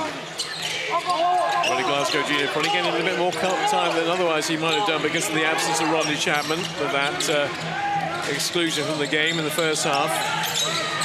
Has nothing showing at the moment. He has now. It's Nick Kern Jr. again. Bumps. Oh, Nick Kern Jr. How did you do that? Nick Kern Jr. feeling it right now. Everything going his way. Nice finish on the interior. Lead back up to 5. Right. Back in the corner. So they don't like going for the long punts. They don't. They feel more comfortable inside the sector for the 2-pointers. Right. And no, off the head of Soko, who's doing everything at the moment, apart from play basketball.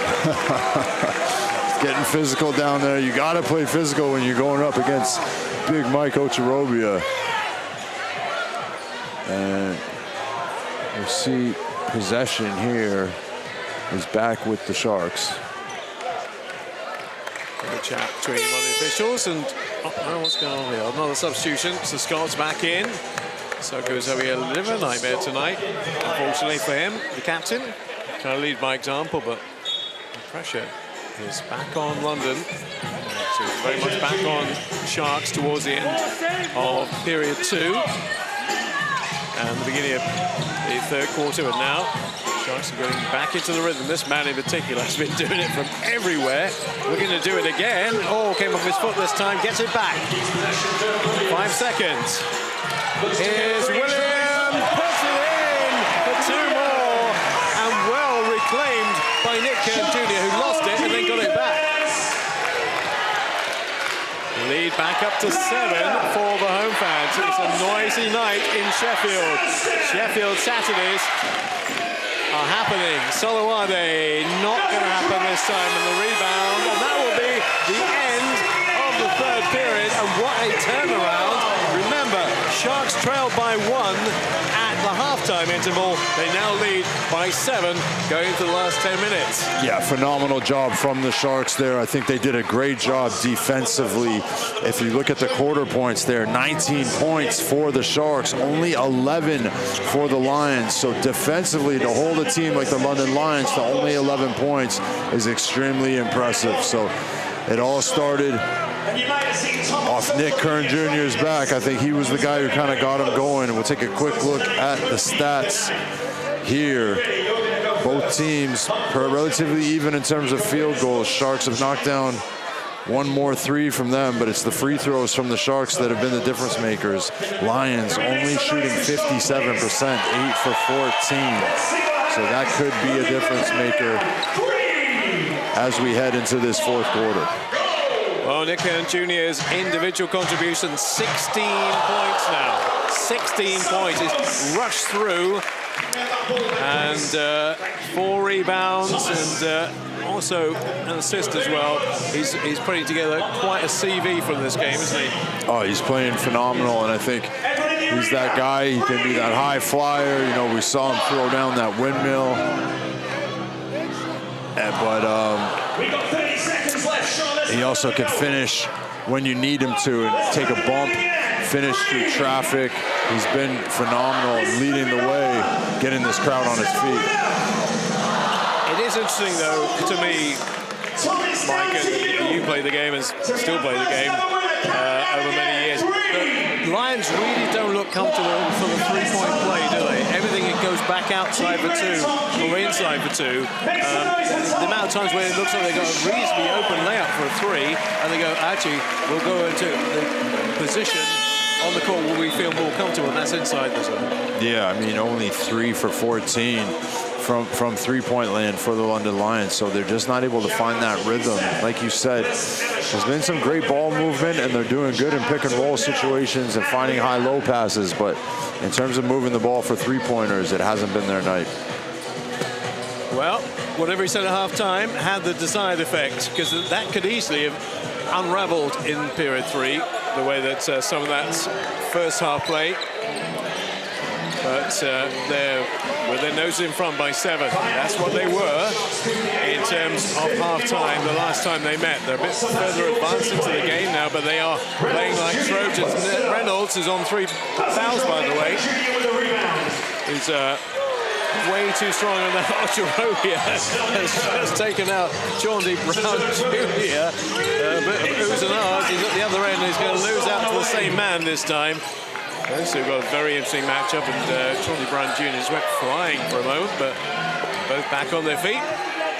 Lions back in possession, and here he is again with the option, and where's that going to end up? That's going to end up with Dirk Williams picking the ball up, giving it to Rodney Glasgow Jr., and they're going to take their time. They need to get it over halfway quickly. They've just managed to do that in 8 seconds. Kern Jr. will move the ball from left hand to right. Rodney Glasgow Jr. Now, he's got 5 seconds. He's very, very deep in the court. So where's he going to go with this? He's going to go for that attempt. No, no, no. How'd you do that? Wow, beautiful timing. The head fake, step through, and almost a running jumper right there. Beautiful play from Glasgow. A lot of times I've said tonight, how do you do that? It's ridiculous. Some real showboating and some amazing plays and amazing baskets tonight. As a three-pointer going in from Nigel Hawkins, who's been absolutely on top of his game tonight, now with 16. 16 points, but only the 4th three-pointer that the London Lions have knocked down on the night. 2 of those coming from Hawkins. Rodney Glasgow Jr. Here's Rutino. There's your three-point attempts. 4 from 16, as opposed to 4 from 8. Sharks haven't been going for it very often, but that will be. That's 24-second shot clock in expiration. So ball will be handed over. Timeout is going to be called by Sheffield Sharks, I believe. Yeah, smart timeout there from head coach Atiba Lions. That's 2 possessions in a row that the Lions have forced Sheffield to the end of the shot clock. So they're just not taking their time getting set up in their offenses. And They need to just execute a little bit better. But taking a quick look at these top scorers from both teams, Nick Kern Jr., Nigel Hawkins, both with 16, both leading the way and setting the tone for their teams. And I mean, 60% for Kern, 71% for Hawkins. So just playing both efficient games. Dirk Williams not far behind, 12 points. And Joel Scott on 11. Rodney Chapman still with his 11 points, but he'll have to keep those 11 points as he watches from the locker room. Yeah, the difference also in that final column, one foul against the top 3 scorers for the Lions. They've got quite a few to give. They definitely do, and that's something that could help them here down the stretch. 60-54. Sheffield with that 6-point advantage. Remember, they trailed by 1. They have had a 10-point advantage by 7 with 10 to go. Everybody's totally enthralled and engrossed in this one. And Sharks just need to be a bit careful on the foul count in this last quarter. It could be something that transfer at the moment. No fouls either side. But they did rack up pretty quickly for Sheffield earlier on. Of course, they are missing one of their key players, the player that we highlighted for you at the beginning of the program, funny enough, Ronnie Chapman III, but he hasn't played any part in this since the first half of the game. The Lions looking for an opening with Sheffield Reynolds Jr. Great work by Williams, but it found a way somehow, just had enough momentum to trickle in. Smart play there from Reynolds. Did the snake dribble, got his defender on his back, and took all the time in the world. A nice floater to finish. So that's exactly what you want to see at a timeout situation. Cut that lead back down to 4. Doug Williams and Prentice Nixon working well together. Now Williams will show, Williams will shoot, Williams will be just off left, and it'll fall to Joel Scott. He's got 11 in the game, and the foul, no, it's not. It came off the hands of Scott. And smart play from Prentice Nixon there. He kind of sent the blind side double team and forced Joel Scott into a tough situation. Ball's knocked out of bounds. See here, wasn't really ready for him to come, but tough always when you dribble to those corners of the half court. Got to stay away from those easy trap spots. Lee's trying to find a bit of open court. He's been tracked all the way, so it means that Prentice Nixon has to hold on to it for just a little longer than he otherwise would want to. Lee down to 7 on the shot clock. Trying to drive, there's no way through. Is the rebound going to come back? It is. It's Williams. No, not quite. Brown with the ball for London. That will be a foul on Prentice Nixon. His second. And first foul of this quarter. We're 3:18 into it. Sabonis is getting closer to us and louder. I'll be able to hear more of him than I will you in a moment. Ball in from Brown Jr. Ethan Price. Reynolds. Where's that going? It's going in, and the first 3 from Chaundy Brown Jr. and a couple of very important threes brings the game back to a 1-point ball game again. Well, it was only a matter of time before they started finding some rhythm, and some of their key players now trying to find the bottom of the net from behind the 3-point line. Nixon will go all the way and get fouled in the act of shooting now. The emphasis comes back onto his free throw shooting skills. Great job from Prentice Nixon there, taking his time, getting to the rack, finding his spot. See here, this Ethan Price, the bigger defender, switched out on him. He goes down into the traffic, draws the foul.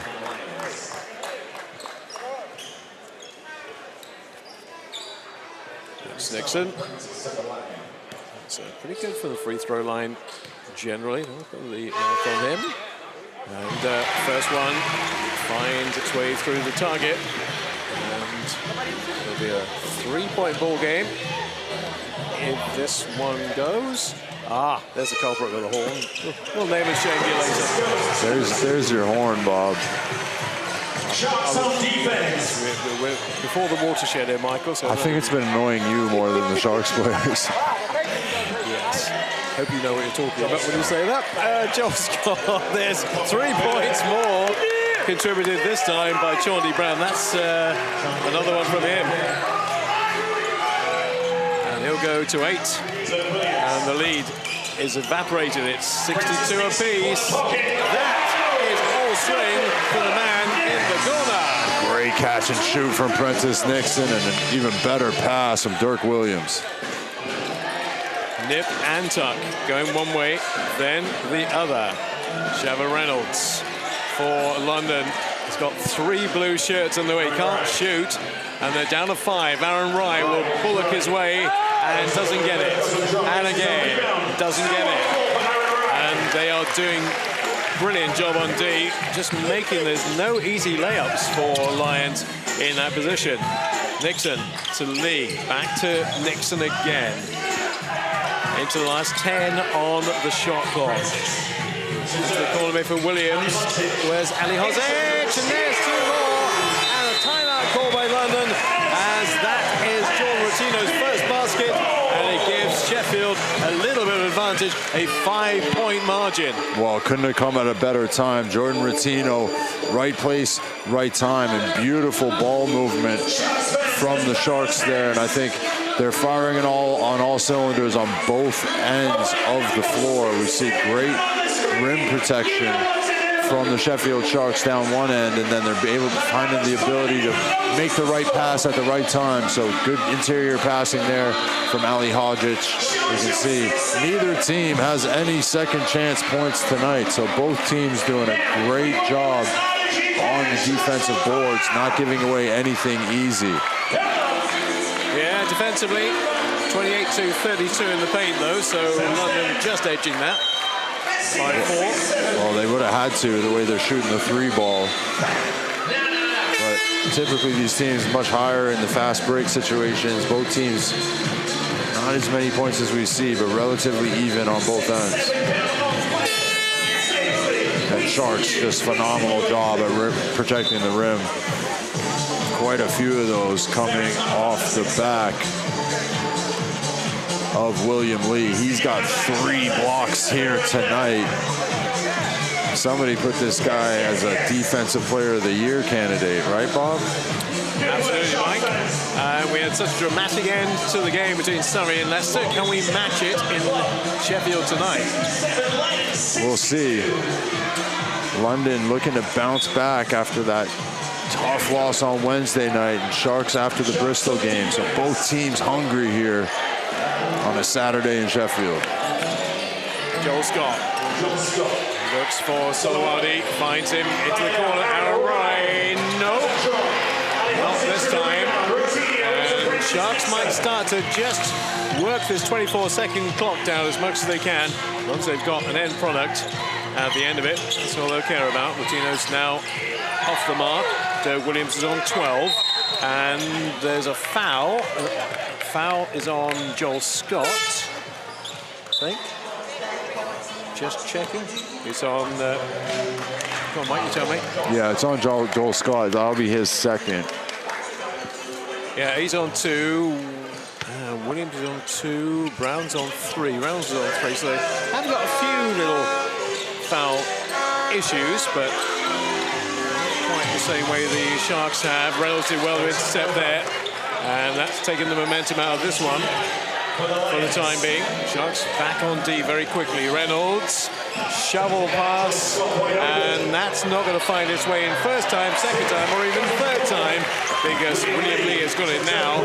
And again, Sharks will look at the clock, go 4 minutes, we're 5 up. Get one now. And we've opened up a little bit of daylight, and not too long to go. Nixon is fouled by Reynolds.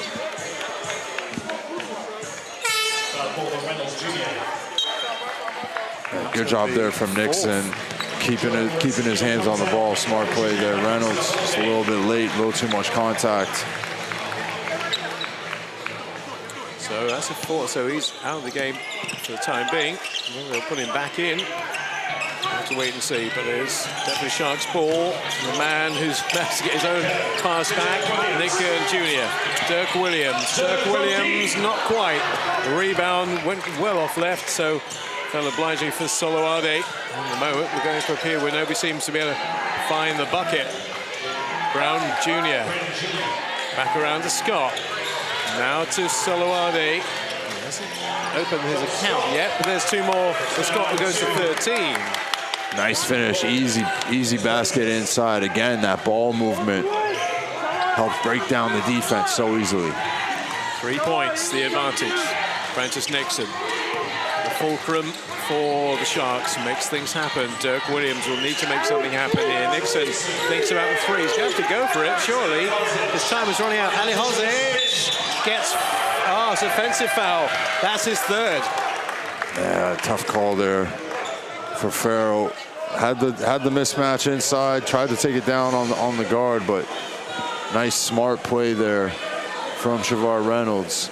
Also quite risky. He's sitting on 4 fouls, so that could have been the end for him here. We see Farrell just going a little too quick and inside. So good play there from the Lions. They're still within striking distance and still in this one. Very much so. 3 points, no points at all in terms of the advantage. They tend to be more a 2-point shooting team than a 3-point shooting team, and they're trying to look for the and 1 here. No! I thought it was going to drop from Joel Scott. I was absolutely convinced that was going to go in, but it didn't. And Nick Kern Jr. will take it forward. Nick Kern Jr. will look, see what his options are. William Lee is one of those. Then picking up the loose spoils is Prentice Nixon. Down to 6. They're really going right against the clock here, and that was a real rushed attempt because they had no time.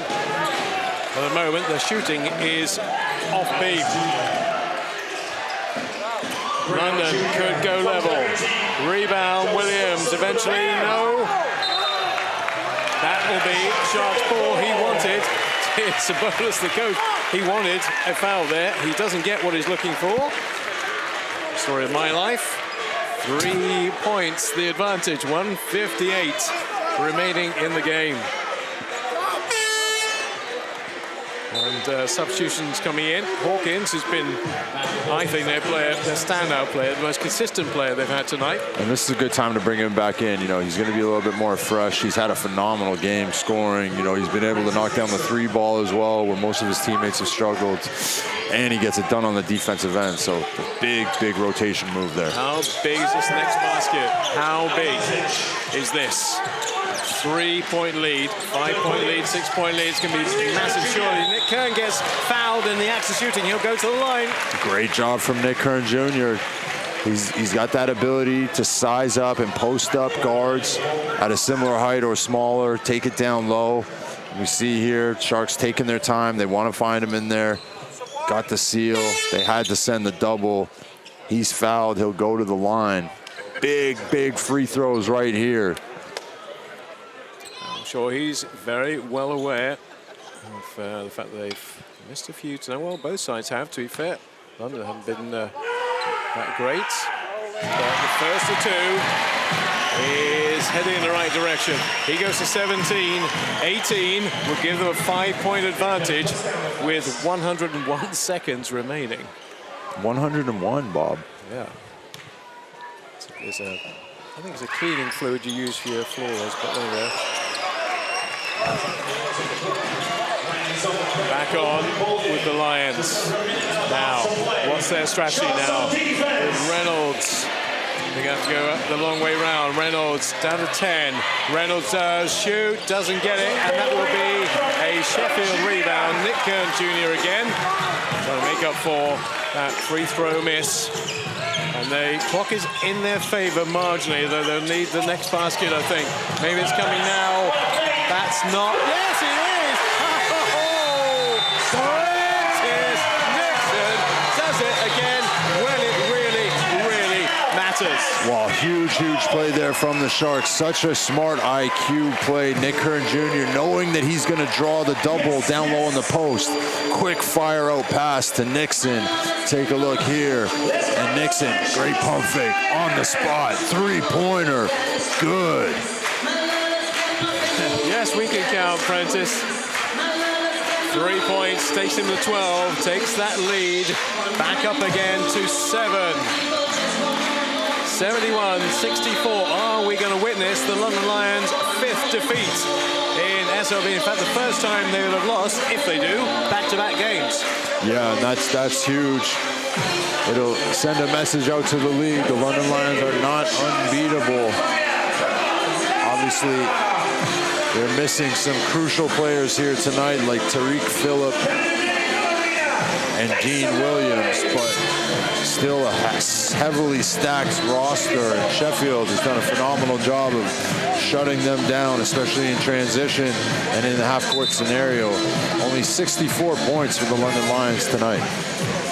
71-64. We are just over a minute from the conclusion, if indeed it does conclude at 40. Overtime is a distinct possibility still with the depth of this London Lions roster. They've been in Europe. They've already got one trophy in the cabinet for this year. They've got another one potentially coming in a couple of weeks' time. It's been a phenomenal season for them. What they won't want it to happen now is for their championship season to go off the rails. 100%. And it's tough when you're playing in European competition and in the domestic league and going to finals. You've got to find a way to stay focused. Reynolds is on 4 fouls. He needs some points. That's a strip. That's a ball that comes back to Prentice Nixon, who says, right, let's hold on to this now. Let's take our time. Fouls, by the way, 4-2 in the Sharks' favor because the London Lions have got 4. There's a foul on William Lee. Smart play there from the Sharks. They slowed it down. They got some time off the clock.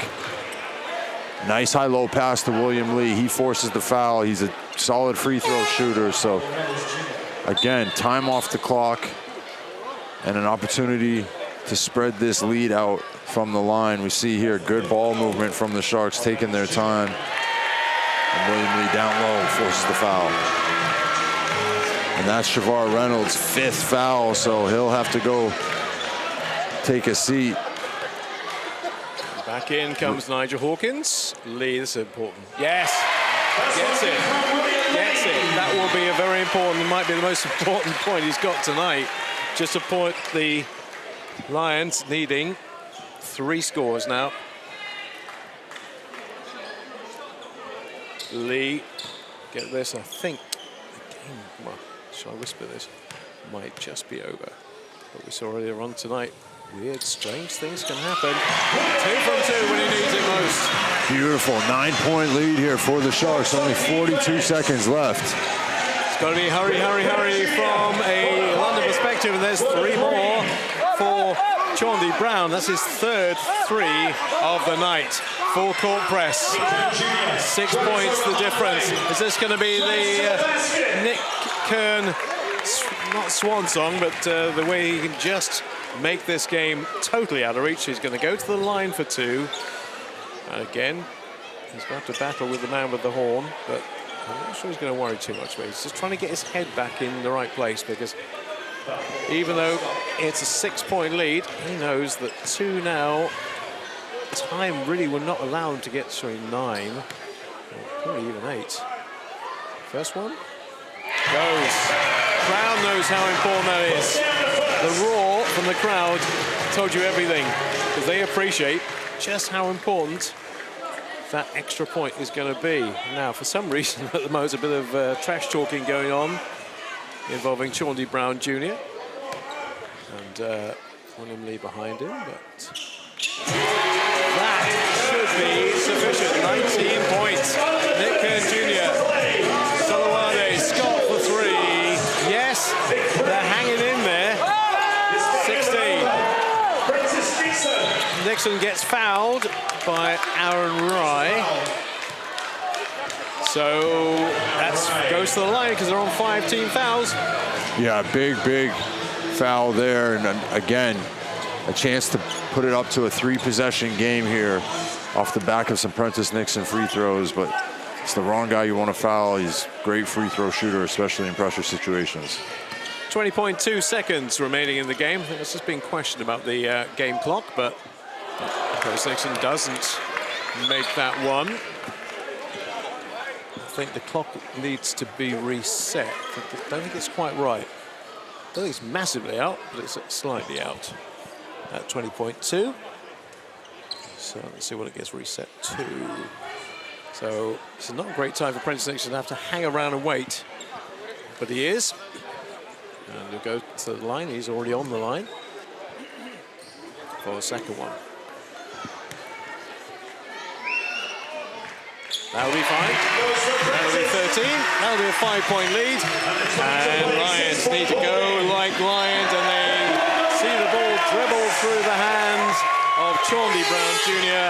And the Sharks can now just walk the ball up the court. Timeout has been called by Sharks, just to make sure there's no repeat of what happened between Surrey and Leicester earlier tonight. Well, yeah, I mean, it's 14 seconds left on the clock, so Sharks just want to get the ball in bounds to a Sharks player. Be strong with it. Don't turn it over. Obviously, London are going to look to steal the ball and then stop the clock as quickly as possible, so they'll be going for a foul. The biggest thing for the Sharks is executing a play to get the ball in bounds to a strong ball handler. Nick Kern Jr., though, phenomenal night for him. 19 points personal, leading all scorers off 60% shooting. And he's just been unguardable at moments tonight. Running up the floor like a gazelle. He can't stay in front of him. And Prentice Dixon, he might miss a couple of free throws on 13, second highest score. And a really big contribution from Dirk Williams. Well, obviously earlier on we had Ronnie Chapman before he left us 11, William Lee. It's been a really good team display by the Sharks. So many contributions, big ones, but Nick Kern Jr. is the one that will really catch the eye. So 14.1 remaining in the game.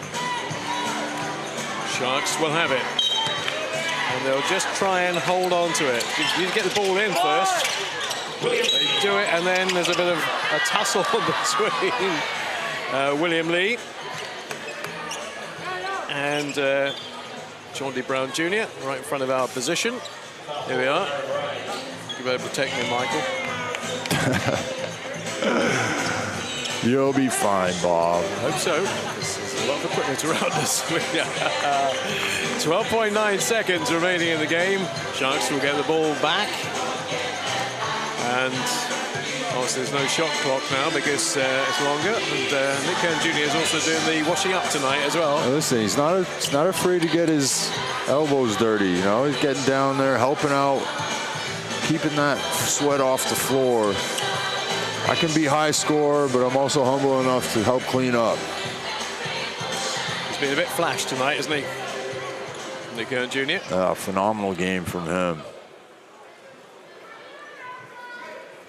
And to the free throw line will go William Lee. Take his total potentially 14. It's not mid-sentence there in case that one missed, but it didn't. 7 points. They ain't coming back from this. As the music indicates, with a bit of McFadden and Whitehead. William Lee, 2 from 2. And this will be just for show, not for go for London. And there will be a foul. And they will go to the line with 8.5 remaining. The bucket will not count from Solowade. Well, it will count, okay. Okay, all right.